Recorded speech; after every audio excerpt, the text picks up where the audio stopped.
Hi guys, welcome back to another episode of Train Simulator Classic, aka Railworks. Today we're going to be taking a look at the Union Pacific Railroad 119 pack, the UP440s from Smokebox. I had already taken a look at all the Central Pacific stuff, so I figured it would be a good time to round it out with the UP stuff. There are two UP packs, but I do not own the extension. I only own the 119s, or the 119 and 116. Mostly because I'm not gonna lie, I kind of got burned with these.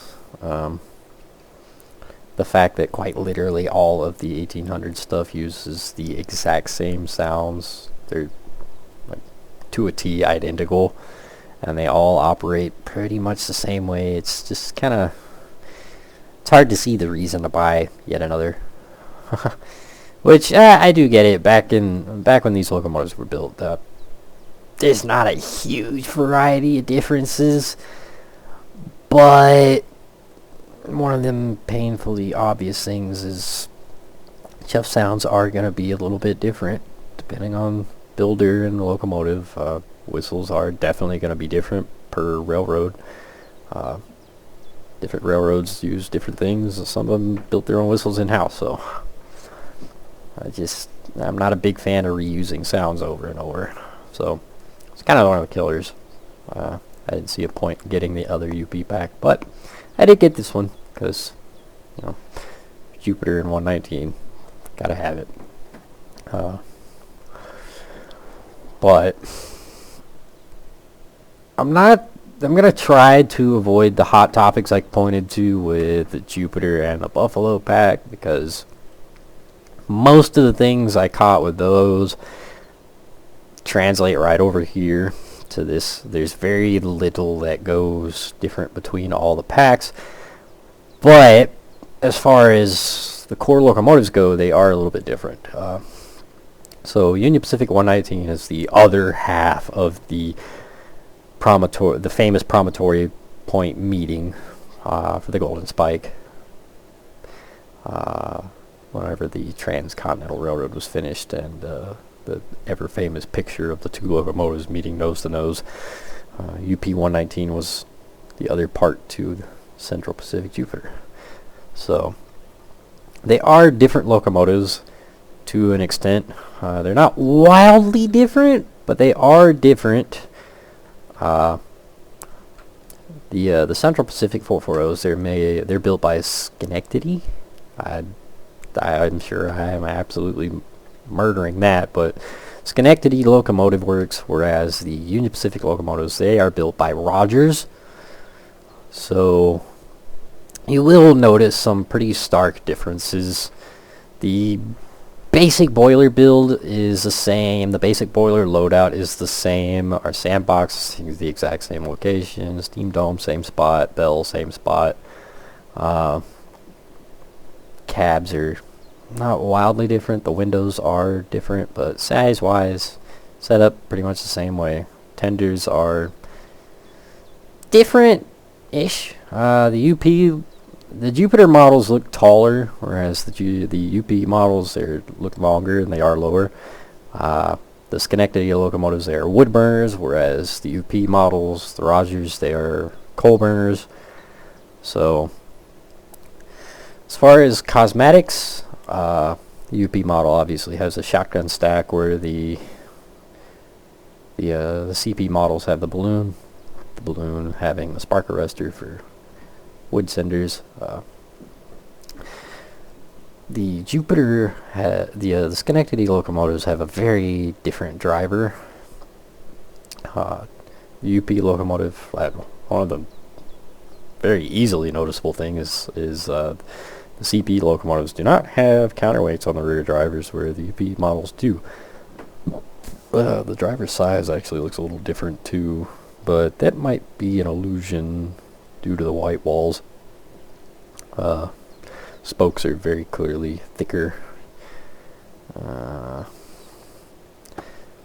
The Rogers locomotives, the cylinders are angled ever so slightly. It's not wild, but it is noticeable. The cylinders are angled at just a little bit, whereas the Schenectadies, they are straight and level. The plow is a little bit different, not wildly, but enough so. The headlight on the UP models, the headlight straddles the Smokebox, whereas on the Schenectady, the Smokebox is shorter and the headlight overhangs it with this really pretty ornate mount.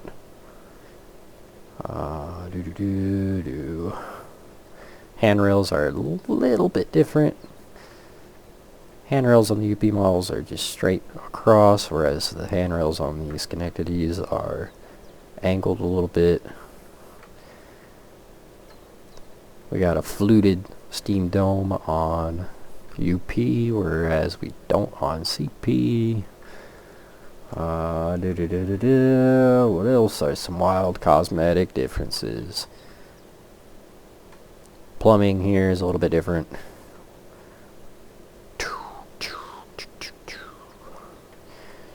Something that's not here.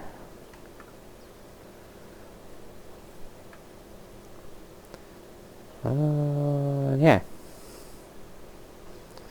And I don't want to harp too much on the things that I do and don't notice with these locomotives. Like I said, it's pretty much going to be the same story with these as it is with the other two videos I already did on the CP models.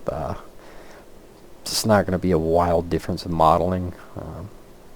Obviously, I'm not a big fan of the brass. I just don't think it... I think it looks good in some spots and in others not so much. Like this up here just looks almost white. Cylinder is not too bad. This looks pretty decent. And then you look at it from the top and it's like near white. It's just, I'm not a fan. That's interesting.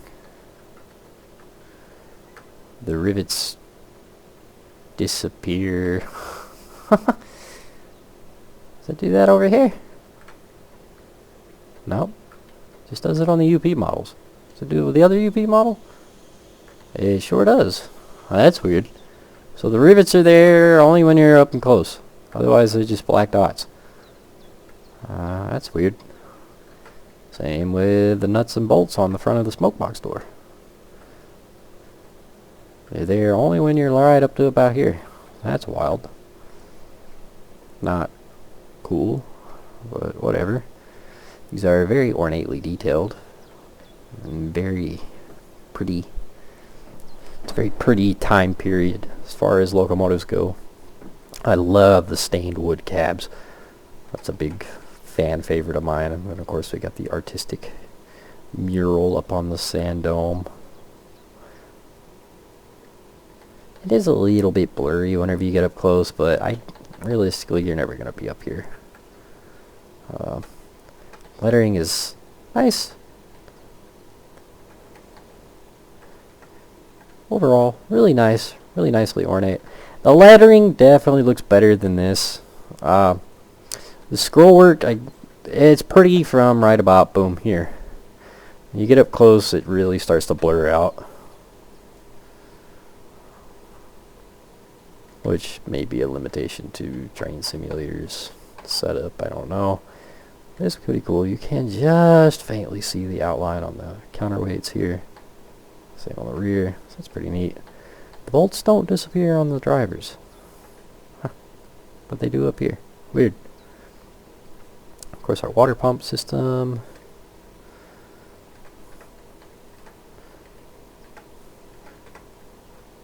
You gotta be in motion or your water pump don't work. If I remember correctly, no, not this one. With the UP pack, you will get two locomotives. Well, kind of three, technically two. You will get 119 and 116. They are not dynamically numbered. 116 will come in green. As you can see, it comes with the green paneling.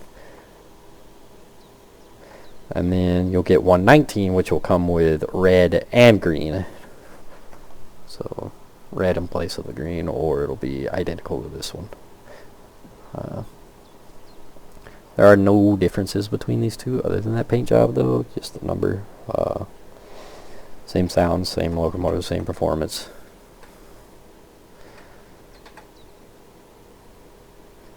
I really like the idle smoke. You know, it's just enough. It's not too wild. It's just kind of just there.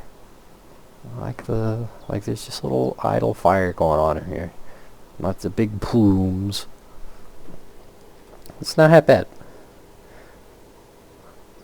Looks really good. Finely detailed cab interior. We'll get to that in a minute. Our safety valves, which are down in here. Nicely detailed and ornate bell hanger here. Love it. That is weird. The rivets just disappear. Huh? Overall, a really nice looking locomotive. With the pack, you'll also get a set of cars.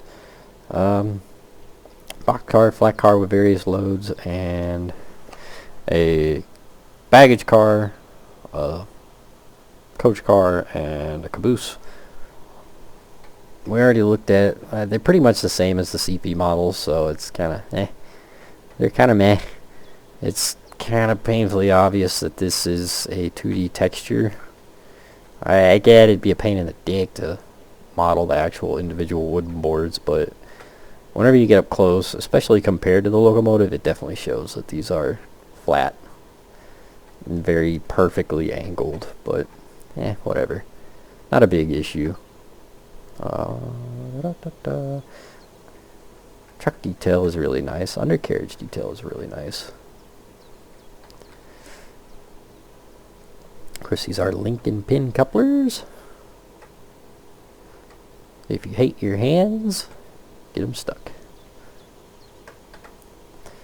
And then a flat car. Flat car looks pretty good. See, the boards actually look pretty decent up here. They get a little blurry when you get close, but otherwise they look decent. The actual flat car itself looks really nice. The lettering's crispy. Numbers are crispy. You'll get various loads. I forget what these are. And rails, and that's for water or pickling or whatever. Well, then our passenger fleet. Of course, our caboose, just pretty nicely detailed. It's got our fire here in the middle. Our coach, again, pretty nicely detailed. And boink, our baggage, it's just an empty hole. So as I said, sound-wise, oh goodness, I forgot. I left the locomotive in the way. Oh well, that's fine. We can run it backwards, maybe? Biggity boogity boo. Maybe not. Maybe you're in the way. Huh. Oops. Mobby. Oh well, it's fine. Like I said, they use the exact same sounds on all the 1800 stuff, so not really missing out on anything if we end up latching up to the one in front of us. Doors and windows all open individually, which is real nice. They got a nice sound too. I do think the glass is a little bit blurry. It's not my favorite glass. It's got the same blasted whistle that all the other ones do. So you got toot, long whistle,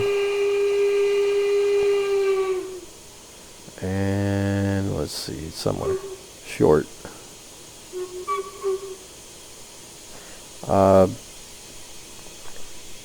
Pretty sure I said it in the last video I did on the 1800 stuff. I get what the point to it was. I just don't think it's... I don't think it really plays well. I don't like it. It's not my cup of tea. I still end up having to individually go in here and let loose on the handbrakes. Of course, we got our cylinder cocks here, and these are pro models, so you will absolutely blow the cylinders out if you don't open your cylinder cocks before you start rolling.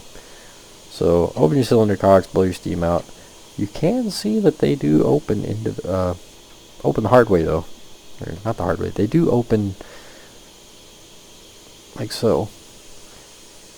Yeah, the linkage runs inside your handrail all the way down to here. Boom, to that handle there. And whenever you rotate it, it rotates down. Boom, boom, and opens down here. So that's pretty cool. It's cool to see. We'll pull this up.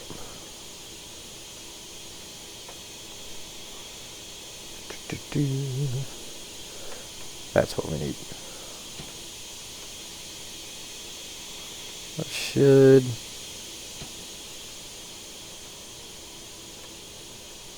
No.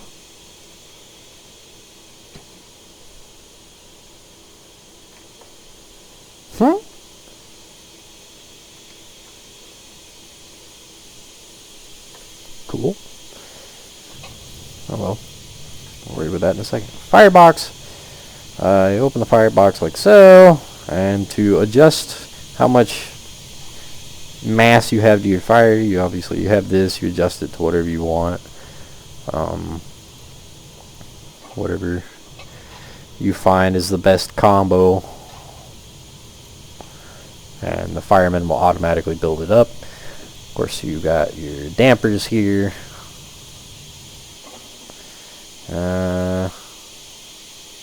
Blow down right there. Actually, it doesn't look too bad. Right about there is where it gets a little wonky, but screw your hearing, you don't need it. Whoops. Of course, our check valves, because these don't have sight glasses.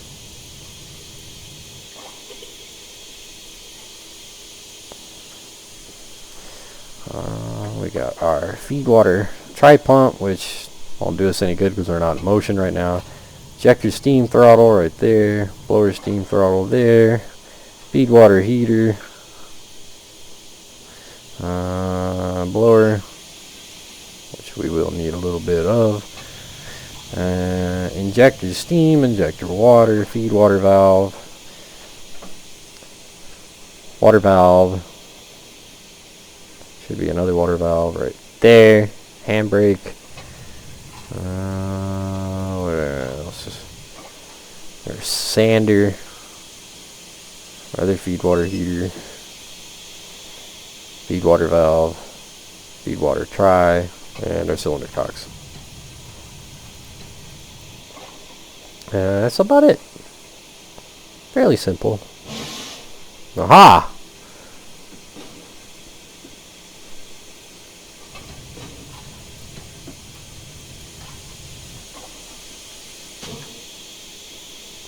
There we go.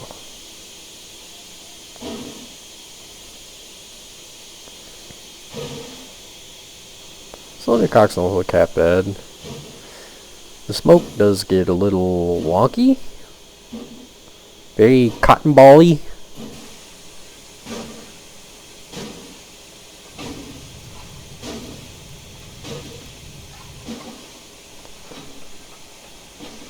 I'm gonna have to run slow for a second until we latch up here. Alright, headlight. You gotta do it this way. Yeah, okay, no headlight.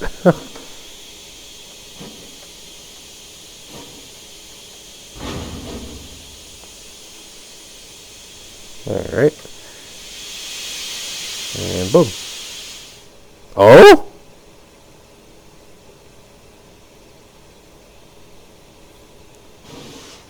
Well, that was an interesting issue.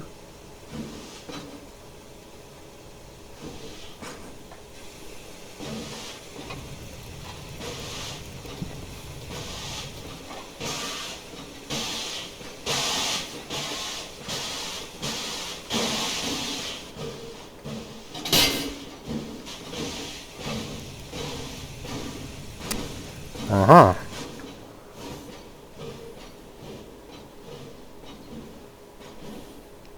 What an odd issue to have. You know what? I can fix that. I'll just do this.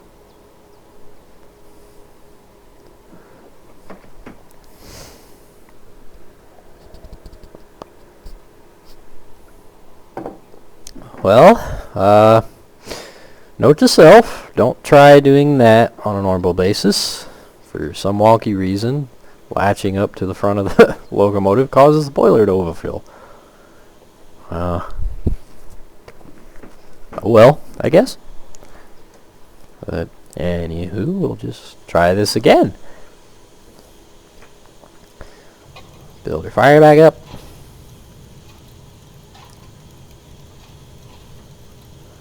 Open our front dampers. Turn all of our valves back on. Oh, why don't I get this one now? There we go. Bell. Same bell.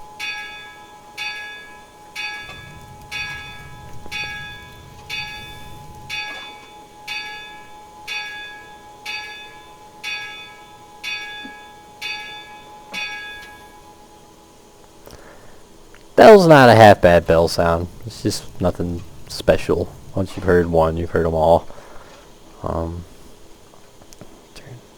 that one back on. Open our cylinder cocks. Throttle all the way forward. Blower. You're gonna want a little bit of that.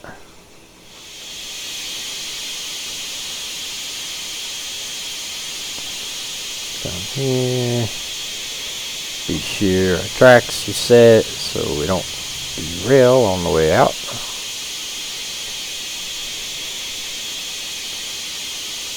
And bam. Right.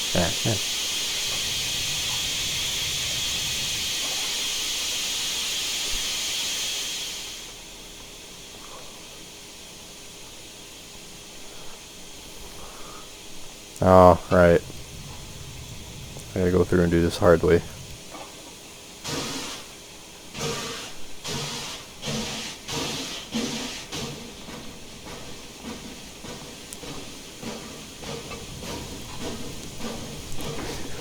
Chuff sounds, again, the same. If you've heard one, you've heard the others. Whistle, I already went through, is the same. Heard one, heard the others. Bell, same.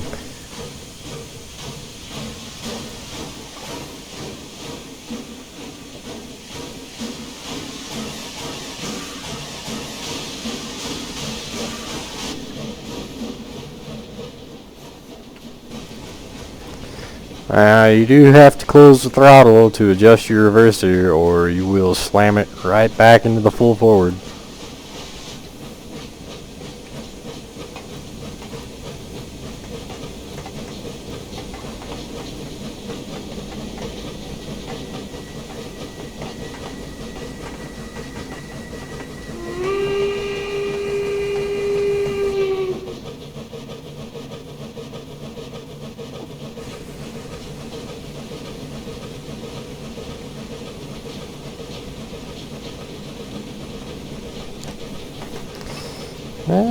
Let's open our check valves here.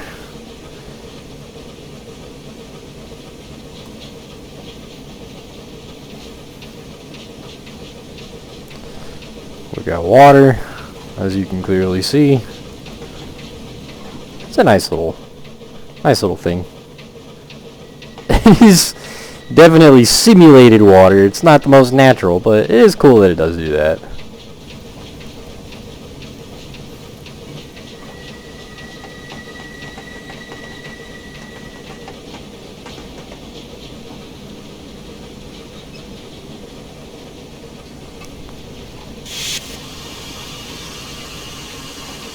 Let's see if our injectors are working.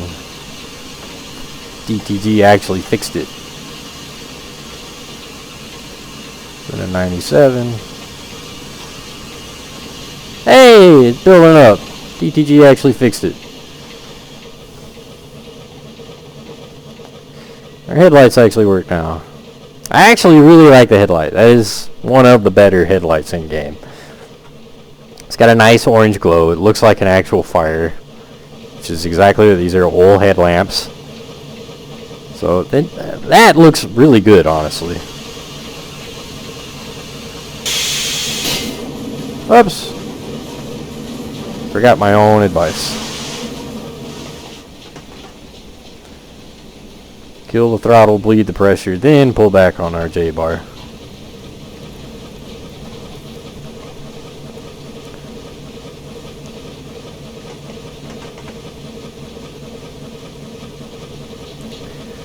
Now, as long as you're careful on fairly level ground and light grades, you can run these locomotives up to about 35-40 mile an hour, realistically speaking, and still maintain pressure with a 4-car train, 3-4-car train. Anything higher than that, and you really start to burn through your pressure faster than you build it, but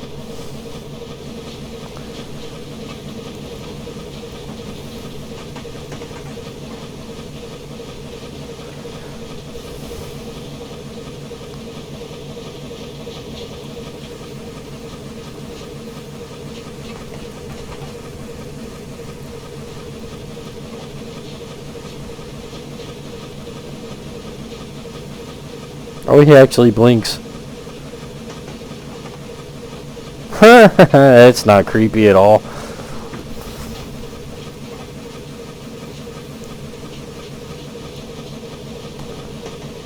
Yeah, look at there. 30 mile an hour. Now we're absolutely losing all of our boiler pressure.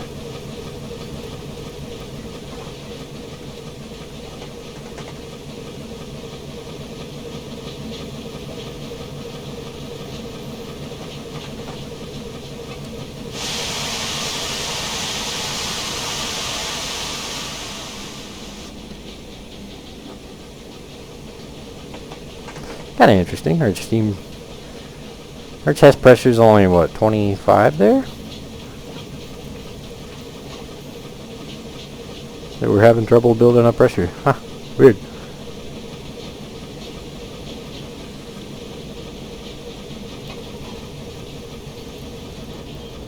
This is what happens when you turn the boiler off. The fire ends up out here. Now, you don't have to have the boiler full blast, but you're definitely going to want the blower up a little bit so that you don't toast yourself.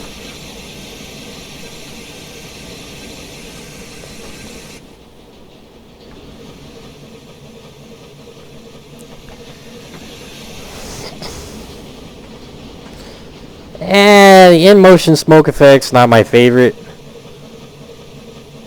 It kind of looks odd. I like the black here. The black looks good. The rest of it, not so much. Not my favorite. Now, much like, well, like the other 1800 stuff, there are no brakes. This is your brake. So you bring it back, and you start cracking your throttle. That's how you slow down. Back pressure. Now, you don't want to open it wide. End up burning through all your cylinders, but if you need to, you can play with your cylinder cocks here. It'll burn the pressure out of your cylinders so that you can adjust your reverser. But as you can see, this is how you got to slow down. Or you can use the handbrake. It ain't gonna do a whole lot. It's gonna start you slowing down, but you're definitely gonna want to use the J-bar and the throttle combo.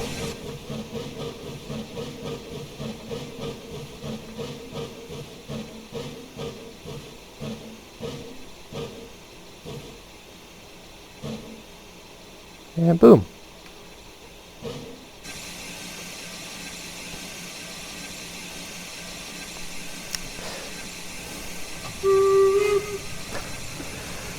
So anyway, there it is, the Union Pacific 119 and 116 from Smokebox, the Rogers 440s. These are available on Steam. They are $20, I believe. It's 25 bucks.